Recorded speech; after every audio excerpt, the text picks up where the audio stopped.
আমাদের অনন্য স্টোরি সকল প্রকার পার্ট গল্প দেখতে আমাদের চ্যানেলটি সাবস্ক্রাইব করে পাশে থাকা বেল আইকনটিতে ক্লিক করে অল নোটিফিকেশন অন করে দিন।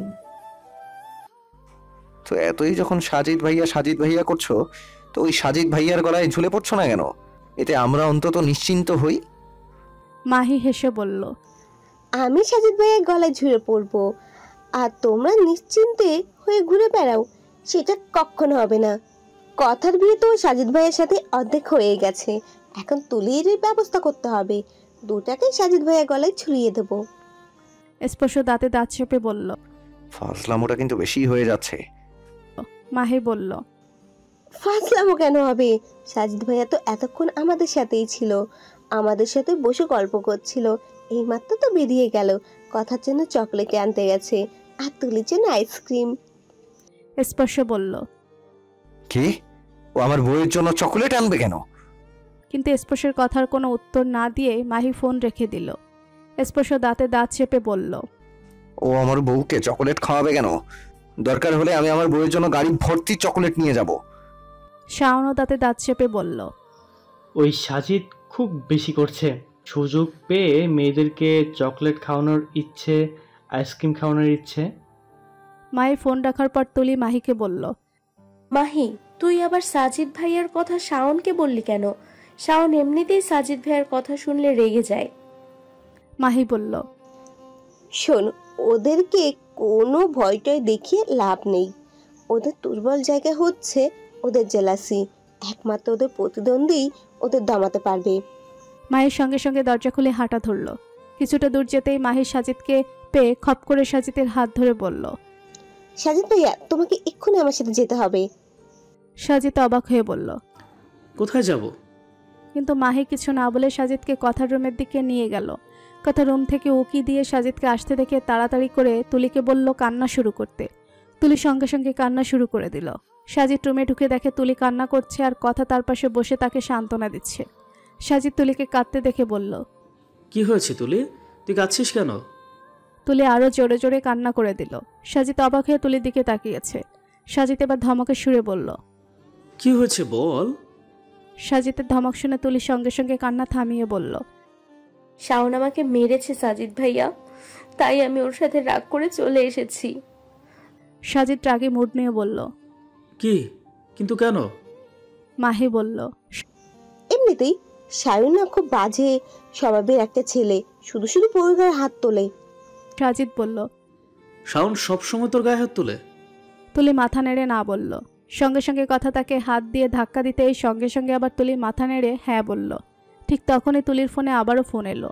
মায়ের ফোনটা সাজিদের হাতে দিয়ে বলল, সাজিদ ভাইয়া, শায়ন বারবার ফোন করে তুলিকে বকাঝকা করছে, এখন তোমাকেও কথা বলতে হবে। সাজিদ ফোন রিসিভ করলো। হ্যালো? সাজিদের গলা শুনে শাওনের জন্য আরো রাগ বেড়ে গেল। সাজিদ বলল, শাওন, তুমি কোন সাহসে তুলির গায়ে হাত তোলো আমার বোনের?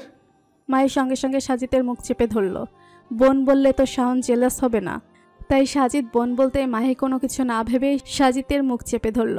মাহি আর সাজিদ মুখোমুখি, দুজন দুজনের দিকে তাকিয়ে আছে। সাজিদ অবাক চোখে আর মাহি নিরীহ চোখে। কি করে ফেললো সে? কি লজ্জাজনক ব্যাপার। কথা তুলি বড় বড় চোখ করে তাদের দিকে তাকিয়ে আছে। সাজিদ চোখ দিয়ে ইশারা করলো কি হয়েছে, কিন্তু মাহি সাজিদের মুখ যে চেপে ধরেছে সেটা ছাড়তেই যেন ভুলে গেছে। সাজিদ তার মুখ থেকে মাহির হাত সরিয়ে বুড়ো কুচকিয়ে বলল, কি হয়েছে? এভাবে মুখ চেপে ধরেছো কেন? মাহির মুখ দিয়ে কোনো কথাই বের হচ্ছে না। এই প্রথম সাজিদের এত কাছাকাছি গিয়ে সে যেন পুরোপুরি জমে গেছে। ওপাশ থেকে শাওন হ্যালো হ্যালো করে যাচ্ছে। সাজিদ মাহিকে সরিয়ে দিয়ে ফোনটা আবারও কানে দিয়ে বলল, শোনো শায়ন, তুমি যদিও এইরকম ব্যবহার করো তাহলে কিন্তু আমি তুলিকে আর তোমার কাছে পাঠাবো না। শাওন দাঁতে দাঁত চেপে বলল, তুমি তুলির বিষয়ে কথা বলার কে? সাজিদ বলল, আমি কে তুমি জানো না বুঝি? তাহলে সামনাসামনি এসে জেনে নাও। স্পর্শ শাওনের হাত থেকে ফোনটা নিয়ে বলল, কি ব্যাপার? তুমি এতগুলো মেয়ের মধ্যে কি করছো? সাজিদ বলল, আমার বাড়ি, আমি কোথায় থাকবো না থাকবো সেটা তুমি আমাকে বলে দিবে। স্পর্শ বলল, দেখো সাজিদ, তোমার সাথে ঝগড়া করার মুড আমার নেই। আমার বন্ধুরা কষ্ট পাচ্ছে, তুলি তোমাদের বাড়িতে গেছে, ওকে বুঝিয়ে শুনিয়ে পাঠিয়ে দাও। আর কথার কাছ থেকে দূরে থাকবে বলে দিলাম। সাজিদ বলল, তুলি যাবে না। শাওন কোন সাহসে তুলির গায়ে হাত তোলে? তুলি এখানেই থাকবে। কথার সাথে সাথে তুলিরও ডিভোর্সের ব্যবস্থা করছি।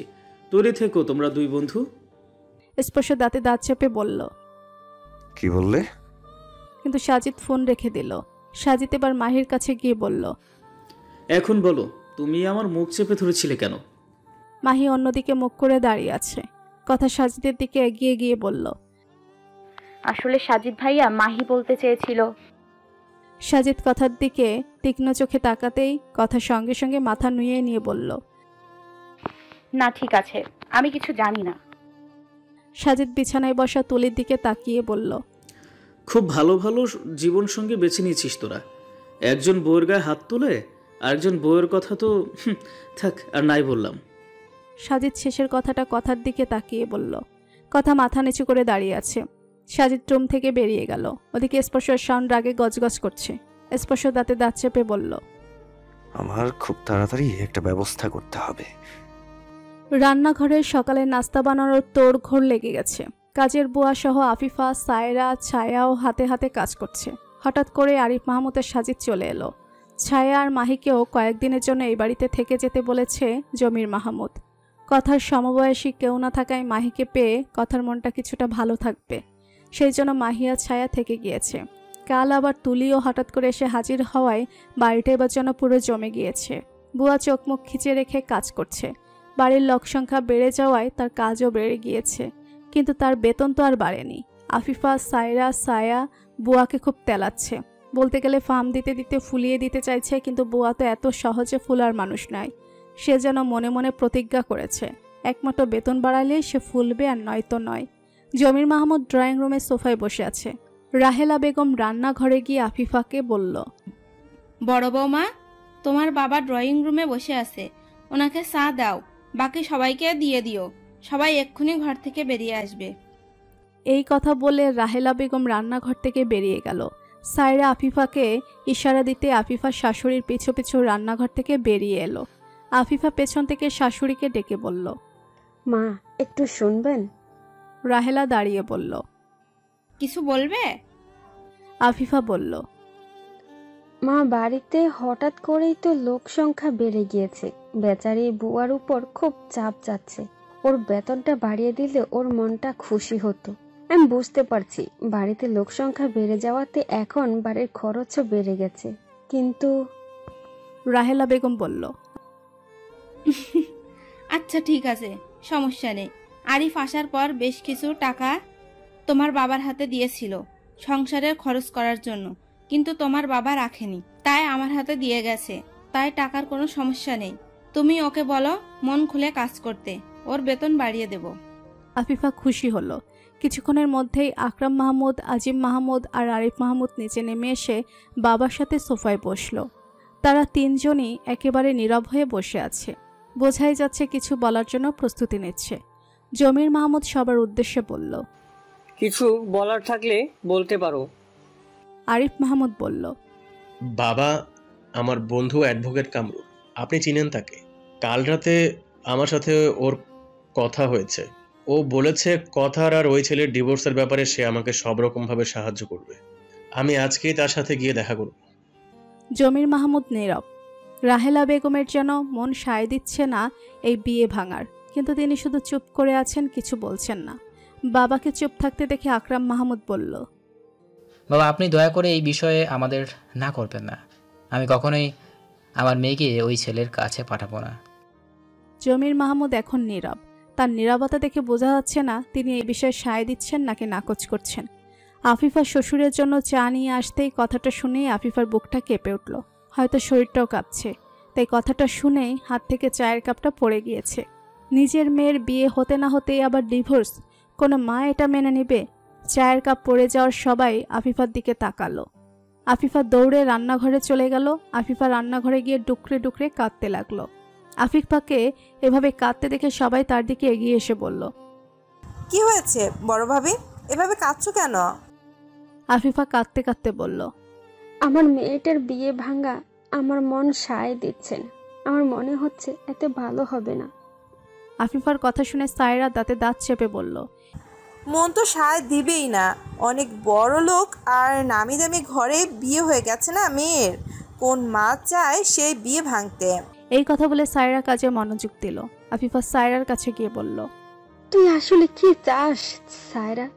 যখন আমরা সাজিদের সাথে কথার বিয়েতে রাজি ছিলাম, তখন তুই আমাদের আর আমার মেয়েটাকে অপমান করেছিস। বলেছিস তোর ছেলে বিদেশে 2 হাতে টাকা রোজগার করে বলে আমরা তোর ছেলের দিকে আমার মেয়েটাকে লেলিয়ে দিয়েছি। আর এখন আমার মেয়েটার অন্য কোথাও বিয়ে হয়ে গেছে। এখন তুই চাইছিস সেই বিয়ে ভেঙে যাক। তোর নিজের মেয়ে হলে পারতিস ওর সদ্য হওয়া বিয়েটা ভেঙে দিতে। সায়রা বলল, ওই ছেলে তোমার মেয়ের সাথে কি করেছে ভুলে গেছো? আফিফা বলল, হ্যাঁ করেছে। আর ওইসব কিছু ঠিক করার জন্য ছেলেটা তো অনেক কিছু করেছে সায়রা। নিজের ক্ষতি করেছে, নিজের বাবার মান সম্মানের ক্ষতি করেছে। আর আমার মেয়েকে যারা ভুল বুঝে খারাপ কথা বলেছিল, তারা বাড়িতে এসে এসে আমাদের কাছে ক্ষমা চেয়ে গেছে। সায়রা বলল, আর তার সাথে সাথে ওই ছেলের নামে বাজে বাজে কথাও বলে গেছে। ছায়া বলল, সায়রা বলল, তাহলে তোমরা কি বলছো? ওই ছেলে ভালো আর আমার ছেলে খারাপ? আফিফা বলল, সায়রা তুই কি বলছিস? সাজিদ খারাপ হতে যাবে কেন? সায়রা বলল, তাহলে আমি খারাপ? হ্যাঁ আমিই তো খারাপ। আর খারাপ বলেই তো সুযোগ পেয়ে আমাকে শাস্তি দিতে চাইছো। আমি নিজের চোখে আমার সাজিদের কষ্ট দেখিনি, এখন দেখতে পাচ্ছি ওর কষ্ট। ছেলেটা ভালো করে খায় না, সারা রাত জেগে থাকে। কাল আমাকে বলছিল ও নাকি আবার বিদেশে চলে যাবে। ও যদি বিয়ে না করে বিদেশে চলে যায়, তাহলে আমি জানি ও আরিফের মতো বিয়ে করবে না আর আমার কাছেও ফিরে আসবে না। এই কথা বলে সায়রাও ডুকরে ডুকরে কেঁদে ফেলল।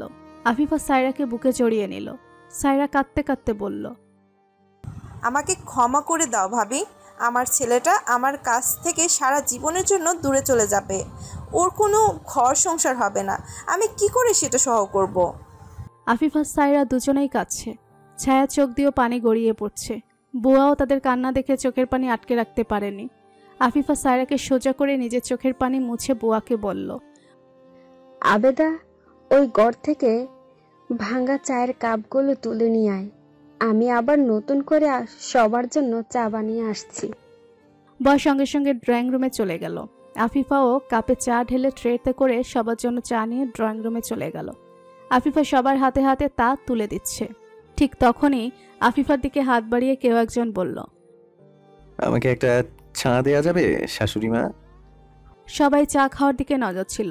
চেনা কণ্ঠস্বরের আওয়াজ কানে যেতেই সবাই তাকিয়ে দেখে স্পর্শ হাসি মুখে হাত বাড়িয়ে দাঁড়িয়ে আছে। তার পাশে তার ইয়া বড় একটা লাগেজ দাঁড় করানো। সবাই অবাক হয়ে বসা থেকে উঠে দাঁড়ালো, কিন্তু জমির মাহমুদের কোনো হেলদোল নেই। তিনি আশ করে চায়ের কাপে চুমুক দিল। স্পর্শকে দেখে সবার মুখের কথা যেন বন্ধ হয়ে গেছে। 3 ভাইয়ের তো স্পর্শকে দেখে এতটাই রাগ হচ্ছে যে রাগে তাদের মুখ দিয়ে কথা বের হচ্ছে না। আফিফার হাতে চায়ের কাপ নিয়ে অবাক হয়ে স্পর্শের দিকে তাকিয়ে আছে। আবারও হাত কাঁপছে। মনে হয় কিছুক্ষণ আগের মতো আবারও কাপটা পড়ে যাবে, কিন্তু স্পর্শ আফিফার হাত থেকে চায়ের কাপটা নিয়ে আয়েশ করে চায়ের কাপে চুমুক দিয়ে বলল, ওয়ান্ডারফুল। এটা নিশ্চয়ই আমার শাশুড়িমার হাতের চা, সেই জন্যই তো এত স্বাদ। ভাবতেই ভালো লাগছে প্রতিদিন এমন এক কাপ চা খেয়ে দিন শুরু হবে।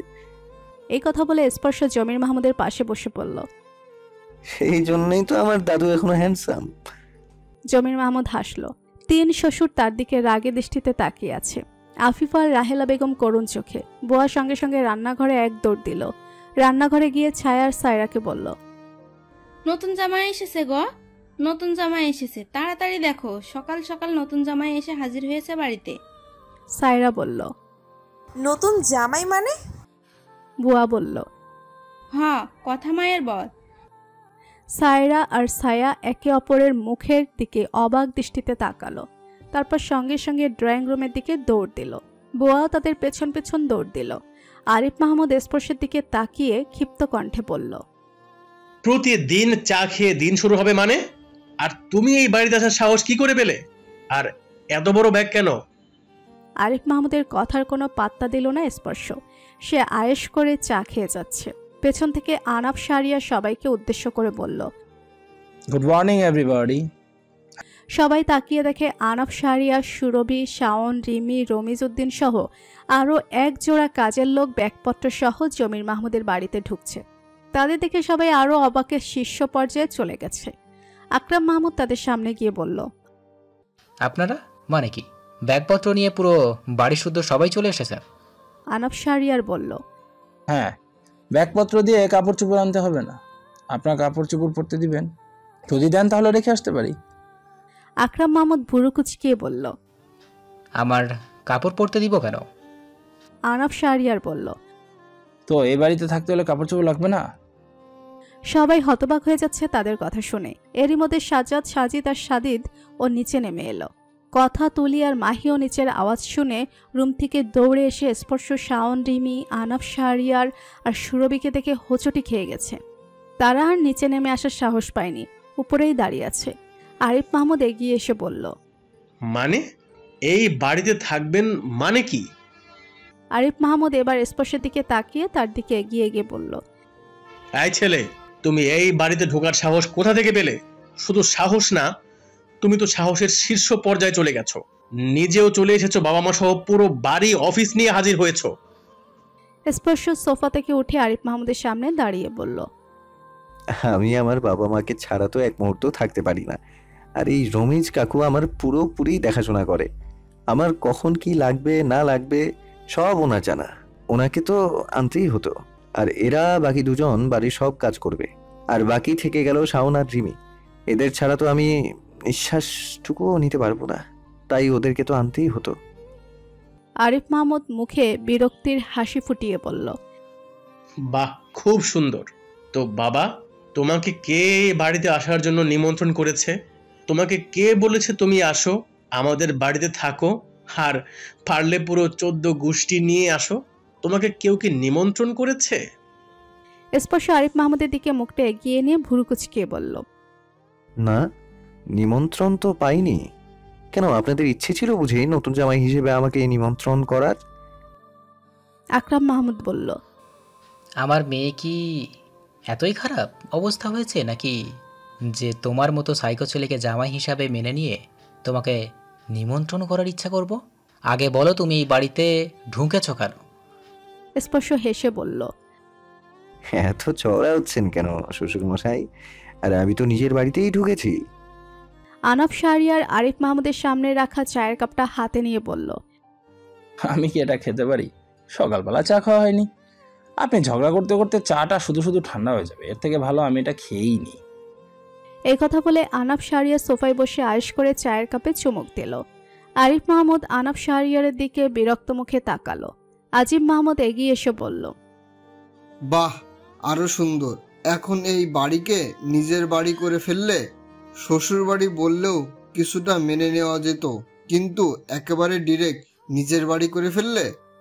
স্পর্শ আজিম মাহমুদের সামনে গিয়ে বলল, আপনার কি আমাকে এতটাও নিচু মনে হয় যে ঘর জামাই হয়ে শ্বশুর বাড়িতে থেকে যাব? টিভিতে নিউজ হয়ে যাবে না যে গ্রেট আহরার শাহরিয়ার স্পর্শ শ্বশুর বাড়িতে ঘর জামাই হয়ে থাকে? আকরাম মাহমুদ এগিয়ে এসে বলল, মানে তুমি কি বলতে চাইছো এটা তোমার নিজের বাড়ি? স্পর্শ বলল, অবশ্যই। আকরাম মাহমুদ সোফায় বসে থাকা জমির মাহমুদকে দেখিয়ে বলল, এটা যদি তোমার বাড়ি হয় তাহলে উনি কে? স্পর্শ বলল, এটা ওনারও বাড়ি। আরিফ মাহমুদ এবার বিরক্ত হয়ে এগিয়ে এসে বলল, এই বড় ভাই, ওর সাথে কি কথা বলছো? আরিফ মাহমুদ স্পর্শের হাত ধরে বলল, এই ছেলে, তুমি এক্ষুনি বাড়ি থেকে বেরিয়ে যাও। আর তোমার বাবা মা সহ সবাইকে সহ এই বাড়ি থেকে এই মুহূর্তে এক্ষুনি বেরিয়ে যাও। স্পর্শ বলল, আশ্চর্য, নিজের নামে দলিল করা বাড়িটাতে কয়েকদিন থাকতে পারবো না? কিন্তু আমার তো এই বাড়িতে থাকার খুব শখ। আমার দলিল করা বউটা থাকে তো এই বাড়িতে, সেজন্য। স্পর্শের কথা শুনে সবাই অবাকের শীর্ষ পর্যায়ে চলে যাচ্ছে। আরিফ মাহমুদ দাঁতে দাঁত চেপে বলল, তোমার নামে দলিল করা বাড়ি মানে? স্পর্শ বলল, আপনার বাবা নিজে আমার কাছে এই বাড়ি বিক্রি করেছে, তবে পুরোটা না, অর্ধেকটা। আপনাদেরও হক আছে এই বাড়িতে। সবাই অবাক হয়ে একজন আরেকজনের দিকে তাকাচ্ছে। আকরাম মাহমুদ বাবার সামনে গিয়ে বলল, বাবা আপনি কিছু বলছেন না কেন? ও সেই কখন থেকে যা মনে আসছে তাই মুখে বলে যাচ্ছে। জমির মাহমুদ এবার সোফা থেকে উঠে দাঁড়ালো। জমির মাহমুদের সাথে সাথে আনাফ শাহরিয়ারও উঠে দাঁড়ালো। জমির মাহমুদ বলল, ও ঠিকই বলেছে, এই বাড়ি অর্ধেকটা ওর। আমি এই বাড়ির অর্ধেকটা ওকে বিক্রি করে দিয়েছি। জমির মাহমুদের কথা শুনে সবার মাথায় যেন আকাশ ভেঙে পড়ল। আকরাম মাহমুদ বলল, বাবা আপনি কি বলছেন? বাড়ি বিক্রি করে দিয়েছেন মানে? আর ওর কাছে বাড়ি বিক্রি করে দিয়েছেন? জমির মাহমুদ গম্ভীর গলায় বলল, হ্যাঁ। আজিম মাহমুদ বলল, বাবা আপনি আমাদের না জানিয়ে কি করে বাড়ি বিক্রয় করে দিতে পারেন? জমির মাহমুদ বলল, আমার বাড়ি আমি বিক্রি করব, সেই কথা তোমাদের জানাতে হবে কেন?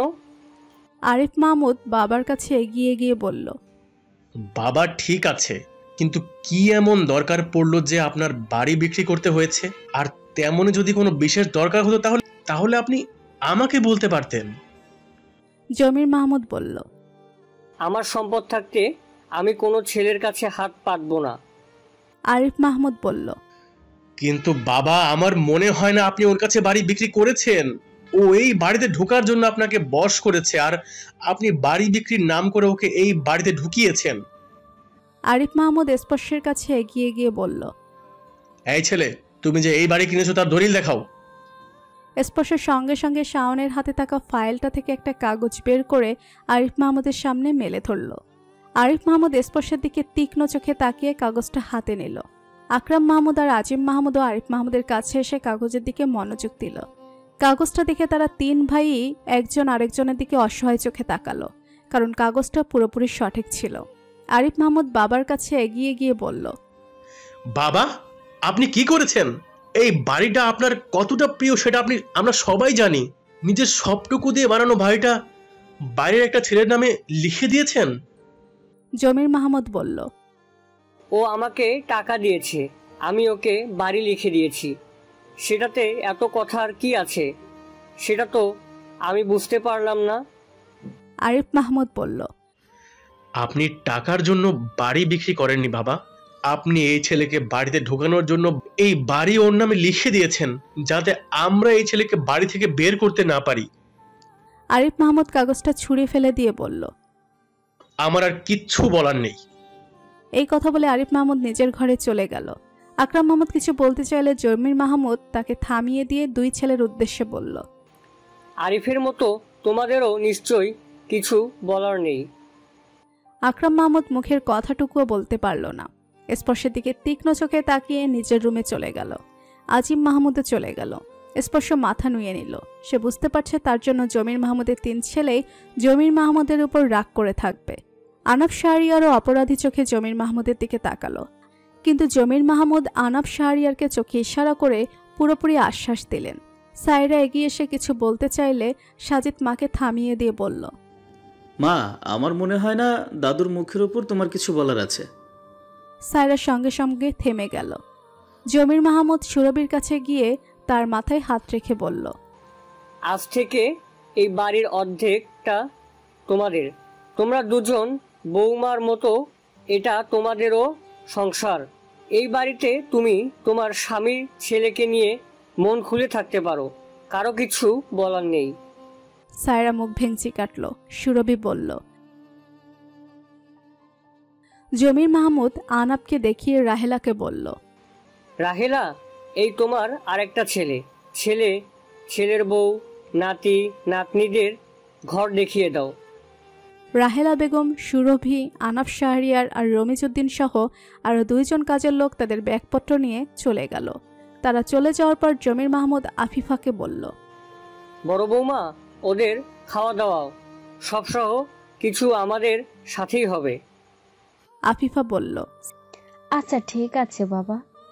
সায়রা বলল, বাবা ওরা তো আমাদের মেহমান, ওরা তো এই বাড়ি কিনে নিয়েছে, তাহলে ওদের উচিত না আলাদা সবকিছু ব্যবস্থা করার? জমির মাহমুদ বলল, আমি তোমার মাকে বলে দিয়েছি, শোনোনি? আহনাফ আমার ছেলে। সায়রা মুখে রাগ নিয়ে সঙ্গে সঙ্গে রান্নাঘরের দিকে চলে গেল।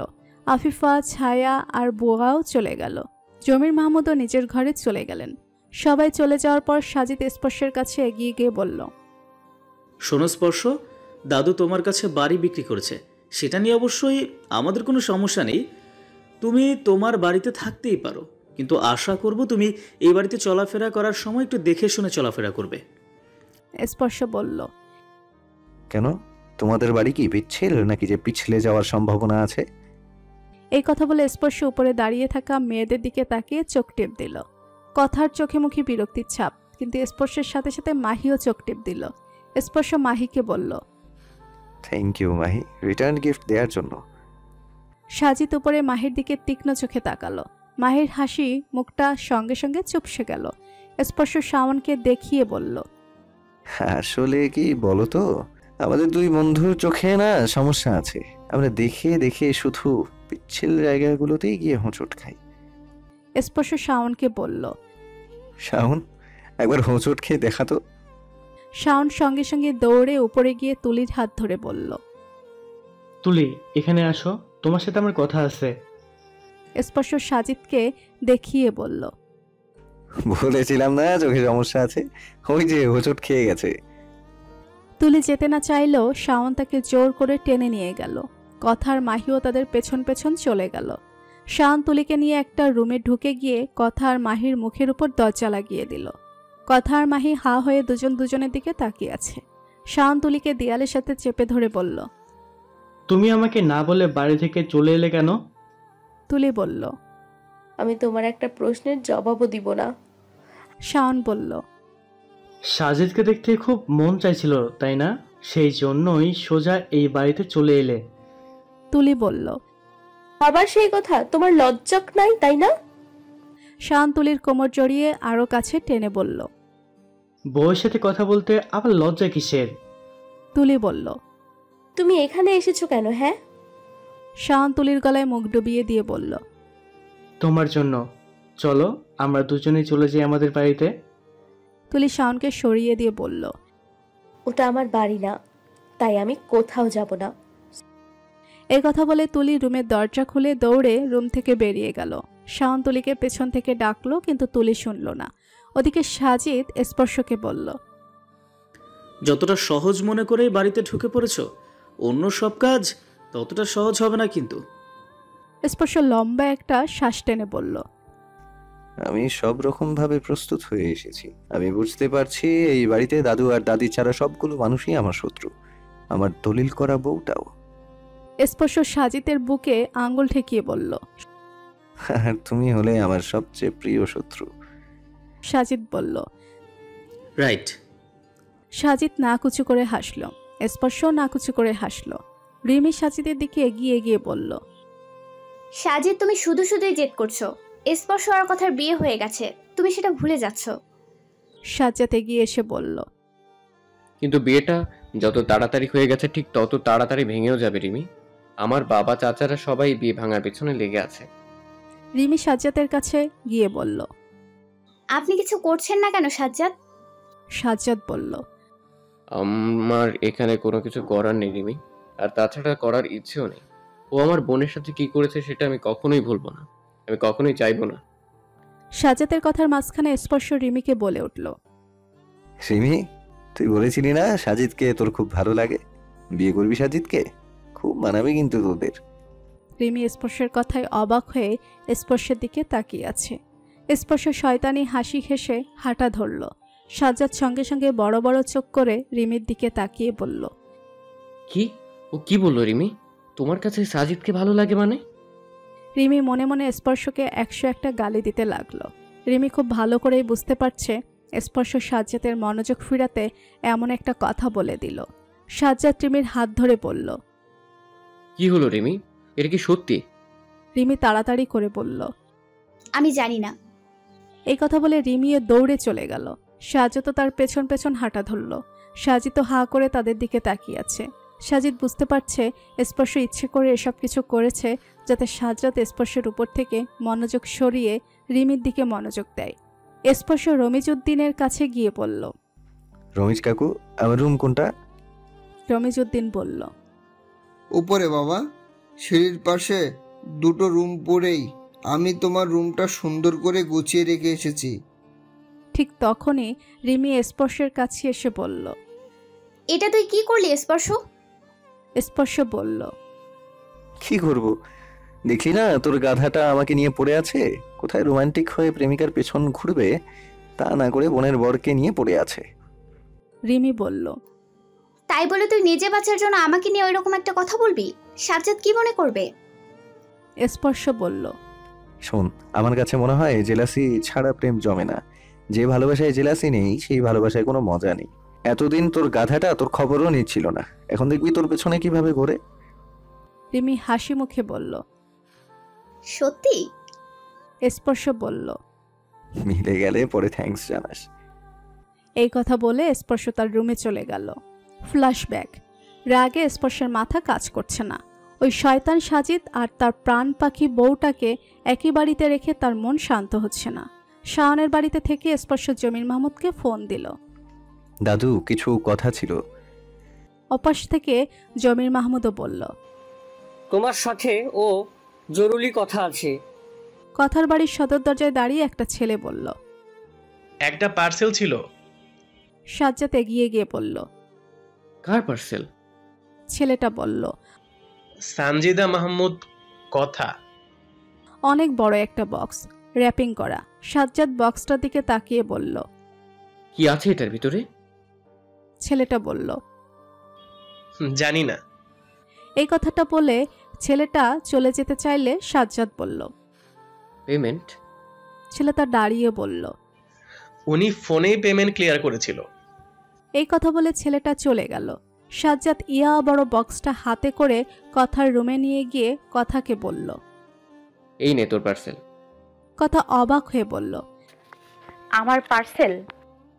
ঠিক তখনই কথার ফোনে একটা মেসেজ এলো, স্পর্শের মেসেজ। আমি পাঠিয়েছি পাখি, কোনো কথা না বলে বক্সটা নিয়ে নাও। কথা দাঁতে দাঁত চেপে সাজ্জাদকে বলল, হ্যাঁ আমারই পার্সেল। অর্ডার করেছিলাম মনে নেই। সাজ্জাদ বলল, এত বড় একটা বক্স, কি আছে এটার ভিতর? কথা তো নিজেই জানে না কি আছে এটার ভেতর। কথা বলল, এই তো কিছু প্রয়োজনীয় জিনিস। সাজ্জাদ বলল, আচ্ছা ঠিক আছে। এই কথা বলে সাজ্জাদ চলে গেল। সাজ্জাদ চলে যাওয়ার পর তুলি আর মাহি কথাকে জিজ্ঞেস করলো, কথা তুই কি অর্ডার করেছিস? কথা বলল, আমি কিছু অর্ডার করিনি, এই হ্যাং হওয়া কম্পিউটারটা এসব পাঠিয়েছে। সবাই মিলে বক্সটা খুলে দেখে পুরো বক্স ভর্তি অনেক রকমের চকলেট। মাহি আর তুলি তো খুশি হয়ে বলল, ওয়াও! তারা সঙ্গে সঙ্গে চকলেট বের করে খেতে লাগলো। কথা স্পর্শকে ফোন দিল। আপনি এসব কেন পাঠিয়েছেন? স্পর্শ ওপাশ থেকে বলল, তোমার জন্য বউ। কথা দাঁতে দাঁত চেপে বলল, কিন্তু কেন? স্পর্শ বলল, তোমার তো চকোলেট খেতে ইচ্ছে হয়েছিল, তাই না? কথা বলল, কিন্তু আমি তো এই চকলেট খাবো না। স্পর্শ জোর গলায় বলল, তুমি চকোলেট খাবে আর আমার সামনে দাঁড়িয়ে খাবে। আমি তোমার বাড়ির সামনে গাড়ি নিয়ে দাঁড়িয়ে আছি, তুমি একটা চকোলেট নিয়ে বারান্দায় এসে দাঁড়াও। তুমি বারান্দায় দাঁড়িয়ে চকোলেট খাবে আর আমি দেখব। কথা মুখ ভেঙচি কেটে বলল, আমার বইয়েই গেছে।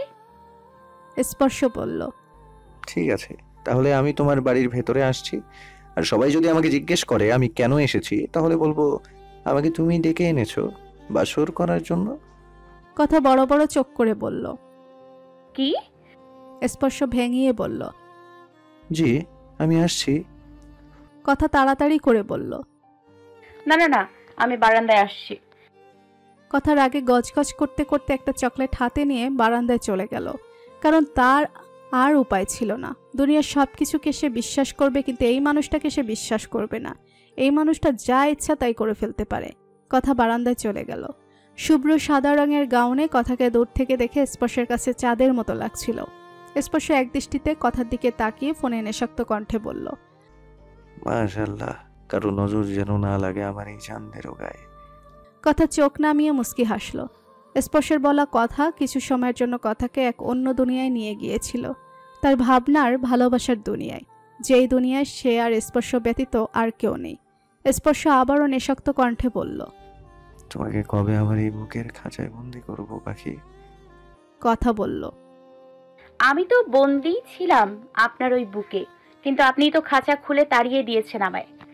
স্পর্শ ছলছল চোখে বলল, আমার জীবনের সবচেয়ে বড় ভুল ছিল ওটা। তাই তো আজ আমি আর আমার প্রাণ পাখি এতটা দূরে। আমি আবার আমার পাখিকে আমার বুকের খাঁচায় বন্দি করব। এর জন্য আমাকে যা যা করতে হয় আমি তাই করব। কথা স্পর্শের দিকে তাকালো। খুব অগোছালো রাখছিল স্পর্শকে। পরিপাটি একটা মানুষকে এভাবে দেখে খুব মায়া হলো কথা স্পর্শের দিকে তাকিয়ে থেকেই বলল, এত অগোছালো কেন আপনি? নিজেকে সামলাতে শিখুন। আপনার চারদিকে এখন অনেক বিপদ। আপনি এখন এই সব বাদ দিয়ে নিজের কাজে মন দিন। কাজ তো আপনার অনেক প্রিয়, তাই না? স্পর্শ হেসে বলল, কাজ আমার প্রিয়, আর তুমি তো আমার প্রাণ। প্রাণহীন দেহে কোনো কিছুই এখন সম্ভব নয়। কথাগুলি সব কিছু ধ্বংস হয়ে যাক, শেষ হয়ে যাক সবকিছু। আমার কিচ্ছু চাই না, আমার শুধু আমার প্রাণ পাখিকে চাই। প্রাণহীন দেহ নিয়ে আর এগোতে পারছি না আমি। ছটফট করছি সারাক্ষণ। অস্থিরতা চেপে ধরেছে আমায়। ভালো লাগে না কিছু। আমার ভালো থাকার ওষুধ একমাত্র তুমি। তুমি আমার একমাত্র শক্তি। তোমাকে পাশে না পাওয়া পর্যন্ত কোনো কিছুতেই মনোযোগ দিতে পারছি না। কথা চোখ নামিয়ে বলল, কিন্তু আমার এতে কিছুই করার নেই। স্পর্শ বলল, আমি মেনে নিয়েছি তো তোমার এই ঘৃণা। তাই তো তোমার কাছে কোনো সাহায্য চাইবো না। আমি সব কিছু করব। তোমার মনে আবার ভালোবাসা ফোটাবো, তোমার পরিবারের মন জয় করব। তোমার জন্য আমি সব সম্ভব করে তুলবো। কথাগুলি সবকিছু। স্পর্শের চোখ দিয়ে অনবরত পানি পড়ছে। কথা চোখ দিয়ে পানির বন্যা বয়ে যাচ্ছে, কিন্তু দূর থেকে কেউ কারো চোখের পানি দেখতে না পেলেও দুজনের বুকের ভেতরে কান্না ঠিকই উপলব্ধি করতে পারছে। ঠিক সেই সময় জমির মাহমুদ স্পর্শের গাড়ির সামনে গেল। স্পর্শ সঙ্গে সঙ্গে চোখ মুছে নিল। স্পর্শ ফোন রেখে দরজা খুলে দিল। জমির মাহমুদ গাড়িতে উঠে বসল। কথা তার দাদুকে স্পর্শের সাথে যেতে দেখে আশ্চর্য হয়ে তাকিয়ে আছে। জমির মাহমুদ গাড়িতে বসিয়ে দিয়ে স্পর্শ কথাকে একটা ফ্লাইং কিস দিয়ে গাড়িতে উঠে গাড়ি স্টার্ট দিয়ে চলে গেল। কথা সঙ্গে সঙ্গে আবার স্পর্শকে ফোন করলো, কিন্তু স্পর্শ ফোন রিসিভ করছে না। কথার খুব টেনশন হচ্ছে তার দাদুকে স্পর্শের সাথে যেতে দেখে। কথা স্পর্শকে মেসেজ করলো, দাদুকে নিয়ে কোথায় যাচ্ছেন আপনি? স্পর্শ কথার মেসেজের রিপ্লাই দিল, দেখি দাদুর হাতে পায়ে ধরে তোমাকে কাছে আনার কিছু একটা ব্যবস্থা করতে পারি কিনা। আমি তোমার কাছে কিচ্ছু চাই না কথা, শুধু তোমাকে পাশে চাই, নিজে একটু বুক ভরে নিঃশ্বাস নেওয়ার জন্য। কথা চোখ থেকে পানি ছেড়ে দিয়ে মনে মনে বলল, শুধু শুধু বৃথা চেষ্টা করছেন আপনি। এতে কোনো কিছুই লাভ হবে না। আমার বাবা চাচারা আমাকে কখনোই আপনার কাছে যেতে দেবে না, আর তাদের অমতে আমিও যাব না আপনার কাছে। স্পর্শ জমির মাহমুদকে নিয়ে সোজা তার বাড়িতে চলে গেল। আনাফ শাহরিয়ার আর সুরভি জমির মাহমুদের জন্য অপেক্ষা করছিল। স্পর্শ জমির মাহমুদকে নিয়ে বাড়িতে ঢুকতেই আনাপ আর সুরভি তাকে দেখে খুব খুশি হয়ে তার দিকে এগিয়ে এসে তার হাত ধরে বাড়ির ভেতরে নিয়ে এলো। জমির মাহমুদ পুরো বাড়ির চারপাশটা এক নজরে দেখল। ছোটখাটো একটা রাজপ্রাসাদ বললেও ভুল হবে না। এই বাড়ির তুলনায় তার বাড়ি নিতান্তই তুচ্ছ। আনাফ শাহরিয়ার জমির মাহমুদকে উদ্দেশ্য করে বলল, আমার খুব ইচ্ছা ছিল চাচা, আমার কথা মাকে আমার একমাত্র ছেলের বউ করে আমার এই বাড়িতে নিয়ে আসবো। বিয়ে তো হয়েছে, আমার পুত্রবধূ সে হয়েছে, কিন্তু আমার এই বাড়িতে সে এখনো পা রাখেনি। আমি কথা মাকে আমার ঘরে তুলতে চাই চাচা, আর আপনি ছাড়া এই কাজ কখনোই সম্ভব নয়।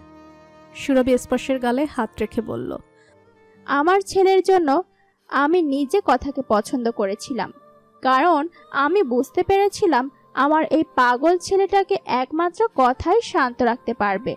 আমার ছেলেটা খুব কষ্ট পাচ্ছে চাচা, ওদের তো বিয়ে হয়ে গেছে। আমরা এখন আমাদের বাড়ির বউকে আমাদের বাড়িতে তুলতে চাই। আপনি কিছু একটা করুন চাচা। জমির মাহমুদের দাঁড়িয়ে থাকতে কষ্ট হচ্ছে বুঝতে পেরে আনাফ শাহরিয়া তাকে ধরে সোফায় বসালো। জমির মাহমুদ সোফায় বসার পর আনাফ শাহরিয়ার আর সুরভি তার দুপাশে বসলো। জমির মাহমুদ বলল, আমার 3 ছেলেই উঠে পড়ে লেগেছে এই বিয়ে ভাঙার জন্য। স্পর্শের বুক কেঁপে উঠল। স্পর্শ জমির মাহমুদের দিকে এগিয়ে গিয়ে তার পায়ের কাছে হাঁটু গেড়ে বসে তার দুহাত ধরে বলল, তোমার কথাগুলির মাঝে আমার প্রাণ পাখি বিরাজমান। কেমন করে ছাড়বো আমি তাকে? মরে যাবো না বলো? তুমি বলো দাদু, আমাকে কি কি করতে হবে? আমি তো সব কিছুর জন্য প্রস্তুত। তবুও ওকে আমার কাছ থেকে কেড়ে নিও না দাদু। আর যদি তাই করতে হয় তাহলে আমি মরে যাওয়ার পরেই ওকে অন্য কারো হাতে তুলে দিও। স্পর্শের চোখ দিয়ে অনবরত পানি পড়ছে। সুরভি স্পর্শের মুখে হাত চেপে ধরে তাকে থামিয়ে দিয়ে বলল, মাকে সামনে রেখে এসব কথা বলতে পারছিস তুই? আনব শাহরিয়ার আবারও জমির মাহমুদকে অনুরোধ করে বলল, আপনি আমাদের অনুমতি দিন চাচা। আপনি আশ্বাস দিলে আমি কালকেই কথা মাকে আপনার বাড়ি থেকে নিয়ে আসতে যাব। জমির মাহমুদ বলল, এভাবে কখনো আমার ছেলেরা তাদের মেয়েকে তোমার হাতে তুলে দিবে না। আর সত্যি কথা বলতে আমিও তাদের এই ব্যাপারে অনুরোধ করলে তারা শুনবে না। কেউ তোমরা ছেলেকে বিশ্বাস করে না। স্পর্শ মাথা নুয়ে নিল। আনব শাহরিয়ার বলল, হ্যাঁ, সেটাই স্বাভাবিক। আপনি কি কিছুই করতে পারবেন না চাচা? আপনার ছেলেরা তো আপনাকে মানে। জমির মাহমুদ বলল, সবাই ভাবে আমি আমার ক্ষমতার জোরে এই একান্নবর্তী পরিবারটাকে বেঁধে রেখেছি, কিন্তু আমি জানি কোনো ক্ষমতাই নয়। আমার ছেলেদের আমার প্রতি ভালোবাসা, সম্মান, শ্রদ্ধার জোরেই আমি আমার এই একান্নবর্তী পরিবারটাকে টিকিয়ে রেখেছি। তারা যদি না চাইতো তাহলে আমি কখনোই এই পরিবারটাকে বেঁধে রাখতে ক্ষমতা ছিল না। পরিবারের শত দুঃখ কষ্ট, ঝড়ঝাপটা, বিপদ সব কিছু উপেক্ষা করে আমার ছেলেরা দিন শেষে আমাকে ভয় পেয়ে নয়, আমাকে ভালোবেসে এই পরিবারটাকে এক করে রেখেছে। জমির মাহমুদ মুখে হাসি ফুটিয়ে বলল, আমার বংশের কোনো মেয়ে ছিল না, কিন্তু আমার বড় ছেলের ঘর আলো করে একদিন আমার কথাকলি এলো। বাড়ির সবার চোখের মণি ও, এখনো তাই। বাবার থেকে বেশি আদর চাচাদের থেকে পেয়েছে। এইটুকু জায়গা রহস্য হিসেবে রাখা হলো, পরবর্তীতে বলা হবে। তাই ওর সুখের জন্য কেউ কোনো কম্প্রোমাইজ করবে না। তবে আমি তোমার ছেলেকে বিশ্বাস করি। এই কথা শুনে স্পর্শ চোখ ছলছল করে উজ্জ্বল হয়ে উঠল। জমির মাহমুদের চোখ দিয়ে পানি গড়িয়ে পড়ছিল। স্পর্শ হাঁটু গেড়ে জমির মাহমুদের সামনে বসা থাকা অবস্থাতেই বলল, তুমি যদি সত্যি আমাকে বিশ্বাস করো তাহলে তোমার কথাগুলিকে আমার হাতে তুলে দিতে তোমার কিসের এত বাধা দাদু? জমির মাহমুদ নিজের চোখের পানি মুছে বলল, ওই যে বলল ওর সুখের ব্যাপারে কেউ কোনো কম্প্রোমাইজ করবে না, আর সেই জন্যই আমার কথা ওকে শুনবে না। আমি তোমাদের ডিভোর্স আটকিয়ে রাখতে পারবো, কিন্তু তোমার হাতে কথাকলিকে তুলে দেওয়ার ক্ষমতা আমার নেই। স্পর্শ বলল, তাহলে আমি কি করব দাদু? পৃথিবীর কোনো শক্তি ওকে আমার কাছ থেকে আটকিয়ে রাখতে পারতো না। যদি কথা নিজের ইচ্ছায় আমার কাছে আসতে চাইতো, ওর বাবা চাচিরা রাজি না হওয়া পর্যন্ত ও কোনো দিনই আমার কাছে নিজের ইচ্ছায় আসবে না দাদু। আমি যে ওর বিশ্বাস ভেঙেছি। জমির মাহমুদ তার পাঞ্জাবির পকেট থেকে একটা কাগজ বের করে স্পর্শের হাতে দিল। স্পর্শ কাগজটা খুলে অবাক হয়ে জমির মাহমুদের দিকে তাকিয়ে বলল, এটা কি করছো দাদু?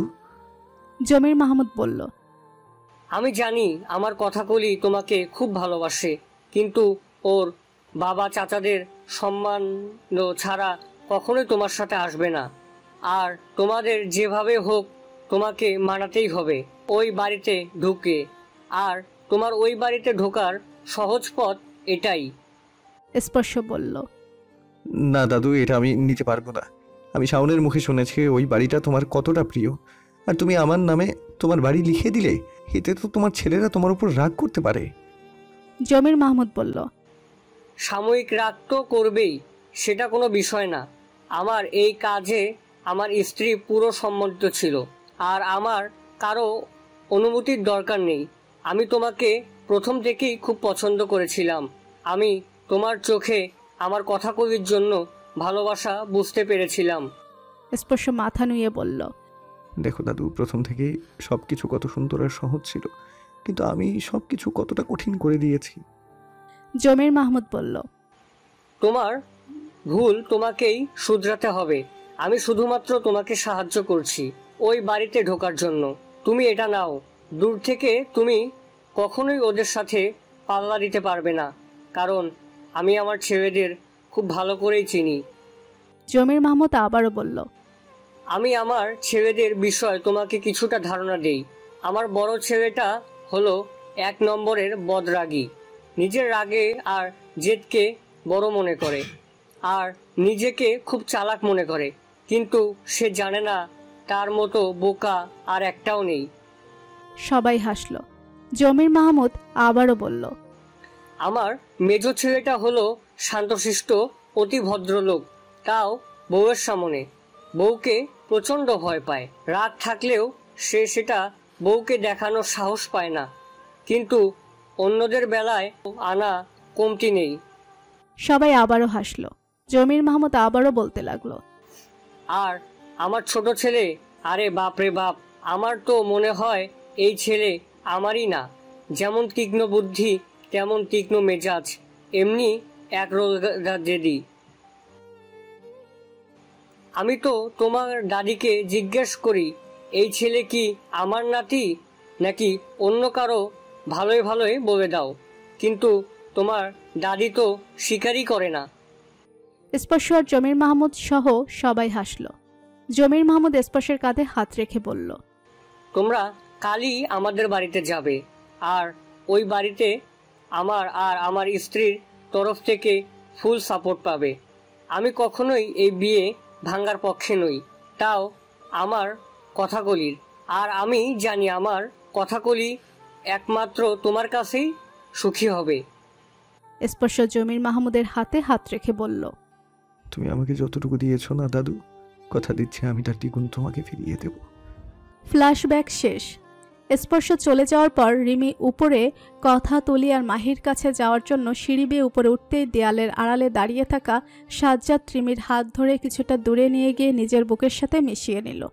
আকস্মিক এহনো কাণ্ডে ভড়কে গেল রিমি। চোখ মুখ খিচে রেখেছে সে। এরকম একটা পরিস্থিতির জন্য সে মোটেও প্রস্তুত ছিল না।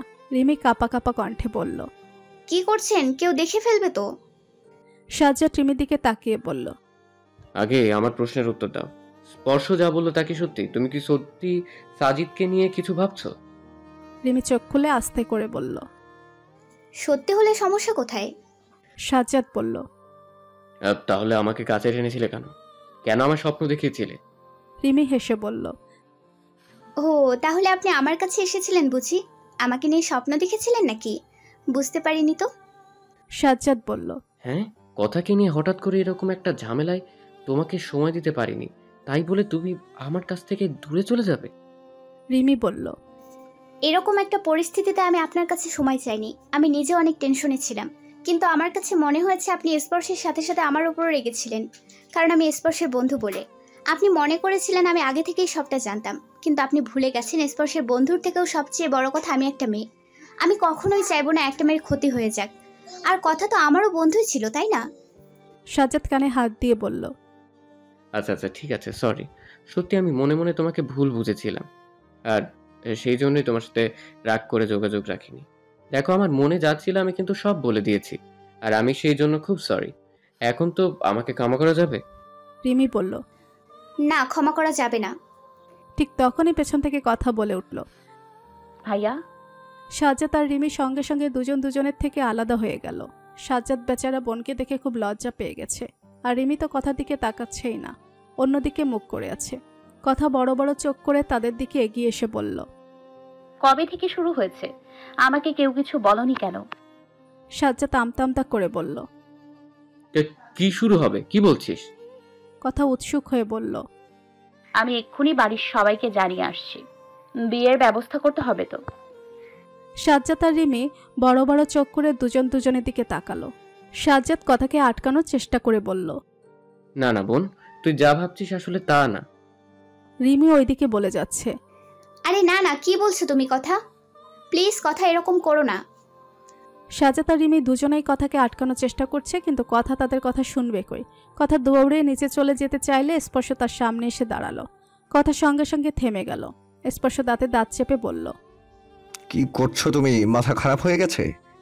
কথা ভুরু কুচকিয়ে বলল, মাথা খারাপ হওয়ার কি আছে? ভাইয়া আর রিমি যদি দুজন দুজনকে ভালোবাসে তাহলে ওদের বিয়ে হওয়াটা কি জরুরি নয়?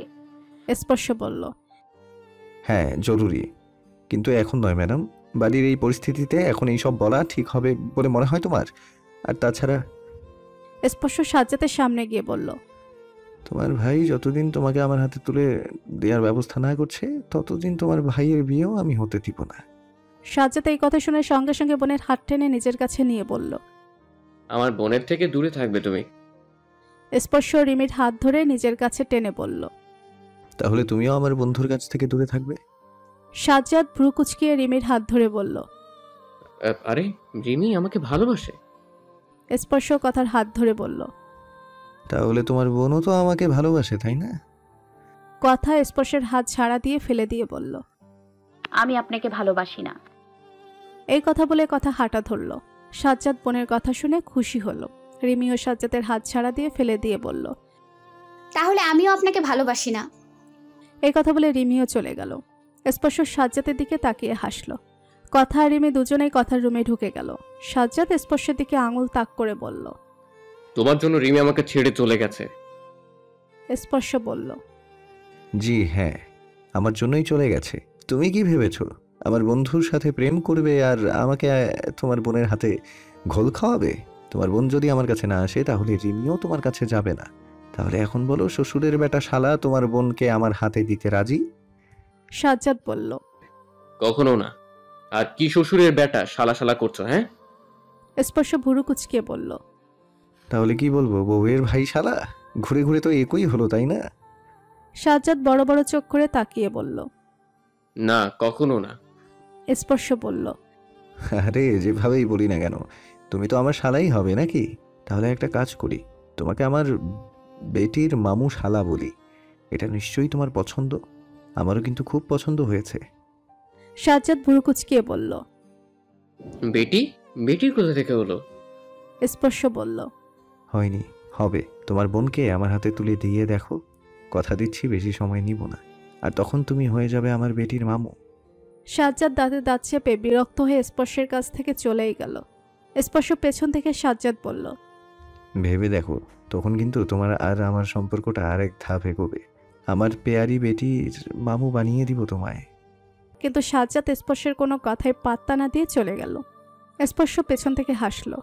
রুমে ঢুকে কথা রিমিকে বলল, রিমি, তুমি ভাইয়াকে বললে কেন তুমি ভাইয়াকে ভালোবাসো না? কিন্তু তুমি তো ভাইয়াকে ভালোবাসো, তারপরেও তুমি ভাইয়াকে এই কথা বললে। ভাইয়া কষ্ট পায়নি বলো? আমি আমার ভাইয়ার কষ্ট মোটেও সহ্য করব না। রিমি বলল, আমার বন্ধুটাও তো কষ্ট পাচ্ছে কথা। তুমিও তো আমার বন্ধুকে ভালোবাসো, তাই না? আর সবচেয়ে বড় কথা, তুমি ওর বউ। কথা বড় একটা দীর্ঘশ্বাস ফেলে চোখ নামিয়ে বলল, হ্যাঁ বউ, কিন্তু আমি কি এভাবে তোমার বন্ধুর বউ হতে চেয়েছিলাম রিমি? আমি তো চেয়েছিলাম আমার বিয়েতে আমার পরিবারের প্রতিটা মানুষ খুশি থাকুক। আমি তো চেয়েছিলাম আমার বাবা হাসি মুখে নিজের হাতে আমাকে তোমার বন্ধুর হাতে তুলে দিক। কিন্তু কি হলো? সবকিছু তো তার উল্টোটাই হয়ে গেল, তাই না? পেছন থেকে সুরভি দাঁড়িয়ে বলল, সবকিছু ঠিক হয়ে যাবে মা। কথা সহ সবাই পিছু ফিরে তাকিয়ে দেখে সুরভি আর ছায়া দরজায় দাঁড়িয়ে আছে। সুরভি ঘরের ভেতরে ঢুকে কথার গালে হাত রেখে বলল, সবকিছু ঠিক হয়ে যাবে, আমার ছেলে সব ঠিক করে দিবে। কথা সুরভিকে জড়িয়ে ধরে চোখের পানি ছেড়ে দিয়ে বলল, সব তো ঠিকই ছিল আন্টি, তোমার ছেলে তো ইচ্ছে করে সব এলোমেলো করে দিল। সুরভি কথার মাথায় হাত বুলিয়ে দিতে দিতে বলল, সেই জন্যই তো সেও কষ্ট পাচ্ছে মা, খুব কষ্ট পাচ্ছে আমার ছেলেটা। সুরভি কথাকে সোজা করে কথার দুই গালে দুহাত রেখে বলল, আর তুই আমাকে আন্টি ডাকছিস কেন? তুই আমার একমাত্র ছেলের বউ, তুই আমাকে মা ডাকবি না? কথা চোখ নিচু করে বলল, শুধু শুধু 2 দিনের সম্পর্কে জড়িয়ে লাভ নেই আন্টি। আমি জানি এই সম্পর্কটা খুব তাড়াতাড়ি ভেঙে যাবে। সুরভি কথাকে আবারও বুকে জড়িয়ে বলল, এই কথা বলিস না মা, আমার পাগল ছেলেটা যে তোর জন্য পাগল। ওকে একমাত্র তুই সামলাতে পারবি, আর কেউ নয়। তোকে ওর খুব দরকার। কথা সুরভিকে জড়িয়ে ধরে ডুকরে ডুকরে কেঁদে ফেলল। সুরভিও চোখের পানি ছেড়ে দিয়ে বলল, কাঁদিস না মা, আমরা তো এসে গেছি। এই বাড়ি থেকে যখন বেরোবো তখন তোকে সঙ্গে করে নিয়েই বেরোবো। এই বাড়ির বড়রা সবাই নিচে থাকে আর ছোটদের সবার ঘর উপরে। সেই হিসেবে আনাপ শাহরিয়ার আর সুরভিকেও নিচে একটা ঘর দেওয়া হয়েছে। সুরভির রুমে এসে দেখে আনাপ শাহরিয়ার বাইরে যাওয়ার জন্য রেডি হচ্ছে। সুরভি বলল, এখন কোথায় যাচ্ছেন? আনাপ শাহরিয়ার গাড়ির চাবি হাতে নিয়ে বলল, বাজারে। সুরভি অবাক হয়ে বলল, বাজারে? সুরভি যতদিন আনাপ শাহরিয়ারের সাথে সংসার করেছে কোনোদিনও দেখেনি আনাপকে বাজারে যেতে। আনাপ বাজারে যাবে শুনে সুরভি অবাক হয়ে গেল। সুরভি আনাপের কাছে গিয়ে বলল, কি এমন দরকার পড়লো যে আপনি বাজারে যাচ্ছেন? যতদিনই আপনার সাথে থেকেছি কোনোদিনও শত দরকারেও আপনাকে বাজারে যেতে দেখিনি। আহনাফ শাহরিয়ার মুখে হাসি ফুটিয়ে বলল, তুমি শুনেছ সুরভি, জমির চাচা চাচিকে কি বলেছে? আমি নাকি ওনার আর একটা ছেলে। হয়তো উনি সবাইকে আমাদের প্রতি পজিটিভ হওয়ার জন্য কথাটা বলেছে, কিন্তু তুমি জানো না সুরভি, ওনার বলা কথাটা আমার মনে কতটুকু দাগ কেটেছে। ছোটবেলায় বাবা মারা গেছে, বিয়ের আগে মা মারা গেছে। কতদিন হলো বলো তো আমি বাবা মাকে হারিয়েছি। এখন খুব একটা তাদের কথা মনেও পড়ে না, কিন্তু আজ খুব বাবা মার কথা মনে পড়ছে। বাবা মা যদি থাকতো তাহলে আমাদের সংসারটাও তো এমনই হতো, বলো। কথাগুলো বলার সময় আহনাফ শাহরিয়ারের মুখে হাসি ছিল, কিন্তু চোখ পানিতে ভিজে গিয়েছিল। সুরভি আহনাফকে বুঝতে পেরে বলল, আপনি নিজের হাতে বাজার নিয়ে আসুন, আমি নিজের হাতে দুপুরে রান্না করব, আর আপনি আপনার বাবা মাকে পাশে বসিয়ে খাবার খাবেন। আহনাফ সুরভির দিকে তাকিয়ে বলল, তোমার রান্না করতে হবে কেন? সুরভি বলল, আপনার বাবা মায়ের জন্য আমি রান্না করব না, আপনি বাজার নিয়ে আসুন। আহনাফ খুশি হয়ে বলল, আচ্ছা ঠিক আছে। আহনাফ রমিজউদ্দিনকে নিয়ে বাজারে চলে গেল। রান্নাঘরে আফিফা, সায়রা আর বুয়া সকালের নাস্তা রেডি করতে ব্যস্ত। আজ এমনিতেই অনেকটা দেরি হয়ে গেছে। সায়রা কাজ করছে আর বকর বকর করেই যাচ্ছে। সায়রা বুয়াকে উদ্দেশ্য করে বলল, বুঝেছিস আবেদা, মনে হয় এই বাড়ির ভাত বেশি দিন আর তোর কপালে নেই। এটা তো আর বাড়ি না, মাছের বাজার হয়ে গেছে। বুয়াও তালে তাল মিলিয়ে বলল, ঠিকই কইছেন মেজো ভাবি, বেতন না বাড়াইলে আমি আর এই বাড়িতে কাজ করতে পারুম না। মানুষ বেতন বাড়াইতেছে, কাজ বাড়াইতেছে, কিন্তু আমার বেতন বাড়ার খবর নাই। আর আমি কেন এই বেতনে কোনো বোয়া আনবই না, না এই বাড়িতে কাজ করতে। আফিফা বুয়ার উদ্দেশ্যে বলল, আমি তো মায়ের সাথে কথা বলেছি আবেদা, মা বলেছে তোর বেতন বাড়িয়ে দেবে। সায়রা বুয়াকে কটূক্ষ করে বলল, সত্যি আবেদা, তোর শরীরে জোর আছে। কয়েকটা টাকার জন্য পারবি তো এতগুলো মানুষের কাজ একা হাতে করতে? আমি কিন্তু পারবো না। এই সকালের নাস্তা বানাচ্ছিস, দুপুর থেকে আমাকে আর পাবিই না। আর শুধু তো রান্না নয়, বাড়ির সবার সব কাজ একা হাতে করতে হবে। পারবি তো? আফিফা বিরক্ত হয়ে সায়রাকে বলল, কেন ওকে উস্কে দিচ্ছিস সায়রা? বুঝতে পারছিস না কেন বাবা নিজের মুখে বলেছে ওরা আমাদের সাথেই থাকবে? এই সময় কিন্তু বাড়ির সবারই মন মেজাজ খারাপ আছে, তাই এই ছোটখাটো বিষয়ে আর ঝামেলা বাড়াস না। সায়রা বলল, আমি কোথায় ঝামেলা বাড়াচ্ছি? আমি তো শুধু আবেদাকে বলছি, ও যদি এতগুলো মানুষের কাজ একা হাতে পারে তাহলে আমার সমস্যা কোথায়? সায়রার কথা শুনে বুয়া বলল, না না, আমি এতগুলো মানুষের কাজ একা হাতে করতে পারুম না। সত্য কথা, সত্য তো টাকার লাগে খাটতে খাটতে নিজের শরীরে নষ্ট করুম নাকি? আমি কালকে থাইকা এই বাড়িতে আর আসুম না। সায়রা মনে মনে খুশি হলো। আফিফা অবাক হয়ে গেল বুয়ার কথা শুনে। ঠিক তখনই সুরভি, ছায়া আর সাথে আরো 2টা মহিলা রান্নাঘরে ঢুকলো। সুরভি বুয়ার উদ্দেশ্যে বলল, তুমি কেন কাল থেকে আসবে না? তুমি অবশ্যই আসবে, তোমার কাজের চাপ একটুও বাড়বে না। এই যে এরা দুজন। সাথে আসা 2জন মহিলাকে দেখিয়ে বলল, তোমাকে সাহায্য করবে। তুমি তো এই বাড়িতে অনেকদিন যাবত কাজ করছো, কিন্তু ওরা তো নতুন, তুমি ওদের সবকিছু বুঝিয়ে দিবে। বুয়া খুশি হলো। সায়রা মুখ ভেঙচি কাটলো। ঠিক তখনই রমিজউদ্দিন বাজার ভর্তি ব্যাগ সহ রান্নাঘরে ঢুকলো। আফিফা এসব দেখে বলল, এসব কি সুরভি? সুরভি বলল, কিছু না বড় ভাবি, সামান্য কিছু। আফিফা বলল, এসব সামান্য কিছু? সায়রা বলল, আসলে বুঝতে পারছো না বড় ভাবি, আমাদের টাকার গরম দেখানো হচ্ছে আর আমাদের টাকা দিয়ে কিনে নিতে চাইছে। আফিফা সায়রাকে বলল, সারা এভাবে বলছিস কেন? ঠিক তখনই রাহেলা বেগম রান্নাঘরে ঢুকে এত সব বাজার সদাই দেখে বলল, এসব কেন সুরভি? সুরভি রাহেলা বেগমের হাত ধরে বলল, চাচি আপনি মানা করবেন না। আহনাফ শাহরিয়ার খুশি হয়ে আজ নিজের হাতে বাজার করেছে। যে মানুষটা কোনোদিন বাজারে যায়নি সে আজ আপনাদের জন্য নিজের হাতে বাজার করে নিয়ে এসেছে। আপনাকে আর চাচাকে পাশে বসিয়ে আজ দুপুরের খাবার খাবে। দয়া করে ওনার খুশি নষ্ট করে দিবেন না। রাহেলা বেগম হেসে বলল, আচ্ছা ঠিক আছে। ঠিক তখনই আরিফ মাহমুদ রান্নাঘরে ঢুকলো। আরিফকে দেখে সুরভী রাহেলা বেগমের হাত ছেড়ে দিল। আরিফ মাহমুদ বাজার ভর্তি ব্যাগ থেকে বলল, এইগুলো কে এনেছে? কেউ কিছু বলল না। রমিজউদ্দিন ব্যাগ ভর্তি বাজার নিয়ে বাড়িতে ঢোকার সময় আরিফ মাহমুদের উপর থেকে দেখে ফেলেছিল। কারো কোনো উত্তর না পেয়ে আরিফ রমিজউদ্দিনকে বলল, এইগুলো তুলো আর এক্ষুনি বাড়ির বাইরে ফেলে দিয়ে এসো। আমি দাঁড়িয়ে আছি, তুমি এই মুহূর্তে এক্ষুনি নিয়ে যাও। সবাই অবাক হয়ে আরিফের দিকে তাকিয়েছে, কিন্তু কেউ কোনো কথা বলছে না। রমিজউদ্দিন দাঁড়িয়ে থাকায় আরিফ আবার বলল, কি হলো, তুমি শুনতে পারছো না? রাহেলা বলল, আরিফ তুই রান্নাঘরে আসছিস কেন? আরিফ বলল, আরিফ বাইরের মানুষ বাড়িতে ঢুকে পড়েছে মা, তাই এখন সব জায়গাতে তো নজর রাখতে হবে। আরিফের কথা শুনে সুরভির চোখ ছলছল করে উঠল। আফিফা আরিফকে বলল, ছোট ভাই এসব কিছু আহনাফ শাহরিয়ার ভালোবেসে নিয়ে এসেছে, আর একবার যখন নিয়ে এসে পড়েছে তখন এইগুলো ফেলে দেওয়া কি ঠিক হবে? আরিফ মাহমুদ ক্ষিপ্ত কণ্ঠে বলল, বড় ভাবি, একটা কথা মনে রেখো, আহনাফ শাহরিয়ার আর তার পরিবারের প্রতিটা মানুষের মনে আমাদের জন্য কোনো ভালোবাসা কখনোই নেই। আর আহনাফ শাহরিয়ারের আনা খাবার এই বাড়িতে রান্না হবে না।